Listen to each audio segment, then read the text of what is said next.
समस्त श्रद्धालु सुधीजनों को सादर नमन। शिव पुराण के अंतर्गत हम लोग सुन रहे हैं भगवान शिव और माता पार्वती जी के विवाह का विवरण। विवाह तो संपन्न हो गया है, अब आगे की कथा सुनते हैं। ब्रह्मा जी बोले, हे नारद, तदंतर विष्णु आदि सभी देवगण एवं तपोधन मुनिगण आवश्यक कर्म करके हिमालय से प्रस्थान करने का उपक्रम करने लगे। हिमालय भी स्नान कर अपने इष्ट देव की यत्न पूर्वक पूजा करके नगरवासियों एवं बंधु वर्गों को बुलाकर प्रसन्नता पूर्वक जनवासे में गए। उन्होंने शंकर जी का विधिवत पूजन करके आनंद पूर्वक प्रार्थना की, आप इन सभी के साथ कुछ दिन तक मेरे घर पर निवास कीजिए। हे शंभो, आपके दर्शन से मैं कृतार्थ तथा धन्य हो गया हूँ, इसमें संशय नहीं है, जो कि आप देवताओं के साथ मेरे घर आए हैं।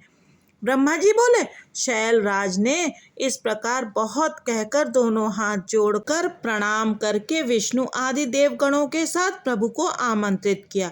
तत्पश्चात आदर के साथ मन में शिव जी का ध्यान कर विष्णु के सहित देवता तथा मुनिगण प्रसन्नता पूर्वक हिमालय से कहने लगे।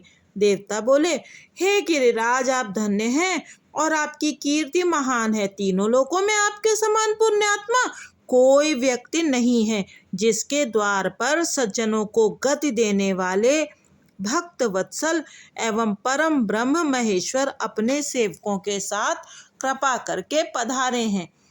आपने हमें ठहरने के लिए मनोहर जनवासा दिया एवं विविध सम्मान किया। हे गिरीश्वर, आपने ऐसे उत्तम भोजन दिए जो अवर्णनीय हैं।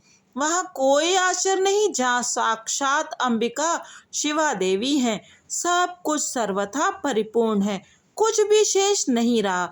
हम लोग धन्य हैं जो यहाँ पर आ गए। ब्रह्मा जी बोले, हे नारद, इस प्रकार वहाँ परस्पर एक दूसरे की उत्तम प्रशंसा हुई। उस समय वैदिक मंत्रों, साधु तथा जय शब्द की ध्वनि होने लगी और नाना प्रकार के उत्सव होने लगे। मंगल गान होने लगे, अप्सराएं नाचने लगी, मागध स्तुति करने लगे और द्रव्यों का पर्याप्त दान हुआ।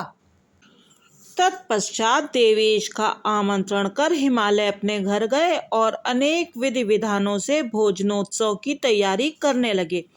वे कुतूहल पूर्वक परिवार सहित प्रभु शंकर को भोजन कराने के लिए प्रेम के साथ ले आए। परम आदर से शिव जी के, विष्णु के, मेरे सभी देवताओं के, मुनियों के तथा अन्य गए हुए लोगों के चरणों को धोकर बंधु बांधवों सहित गिरिराज ने बड़े प्रेम से उन सबको मंडप के भीतर बैठाया। विष्णु, सदाशिव एवं मुझ ब्रह्मा सहित समस्त लोग भोजन करने लगे। इस प्रकार गिरिराज ने रसीले विविध अन्नों से उन सबको तृप्त किया। उस समय नगर की नारियां हंसती हुई एवं उन सभी की ओर यत्न से देखती हुई मधुर वाणी में गालियां देने लगीं। हे नारद, इस प्रकार सब लोग विधिवत भोजन करके आचमन कर गिरिराज से आज्ञा लेकर प्रसन्नता एवं तृप्ति से युक्त हो अपने अपने स्थान को चले गए। हे मुने, इसी प्रकार तीसरे दिन भी गिरिराज ने विधिवत दान, सम्मान एवं आदर आदि के द्वारा उनका सत्कार किया। चौथा दिन प्राप्त होने पर बड़ी शुद्धता के साथ चतुर्थी कर्म विधिवत संपन्न हुआ, जिसके बिना वह उत्सव अधूरा रह जाता। उस समय अनेक प्रकार का उत्सव, जय जयकार तथा साधु शब्दों का उच्चारण, नाना प्रकार का दान, गान एवं नृत्य होने लगा। पांचवां दिन प्राप्त होने पर प्रसन्न हुए सभी देवताओं ने बड़े प्रेम के साथ गिरिराज से विदाई के लिए निवेदन किया। यह सुनकर हिमालय ने हाथ जोड़कर देवताओं से कहा, हे देवताओं, अभी आप लोग कुछ दिन और रहें तथा मेरे ऊपर कृपा करें। ऐसा कहकर उन्होंने बड़े स्नेह से शंकर, विष्णु, मुझ ब्रह्मा तथा अन्य देवताओं को बहुत दिनों तक बड़े आदर के साथ ठहराया। इस प्रकार निवास करते हुए जब बहुत दिन बीत गए, तब देवताओं ने हिमालय के पास सप्तऋषियों को भेजा। उन्होंने गिरिराज तथा मेना को समयोचित बातें कहकर समझाया और प्रशंसा करते हुए प्रसन्नतापूर्वक श्रेष्ठ शिव तत्व को विधिवत प्रतिपादित किया। हेमु ने उनके समझाने से हिमालय ने उसे स्वीकार कर लिया। तब शिव जी विदा होने के लिए देवताओं सहित हिमालय के घर गए। जब देवेश शिव देवताओं सहित अपने कैलाश पर्वत के लिए यात्रा करने लगे, तब मेना ऊंचे स्वर से रोने लगी और कृपा सागर शंकर जी से कहने लगी। मेना बोली, कृपा निधे, आप कृपा करके भली भांति शिवा का पालन कीजिएगा। आप आशुतोष हैं, अतः पार्वती के हजारों दोषों को क्षमा कीजिएगा।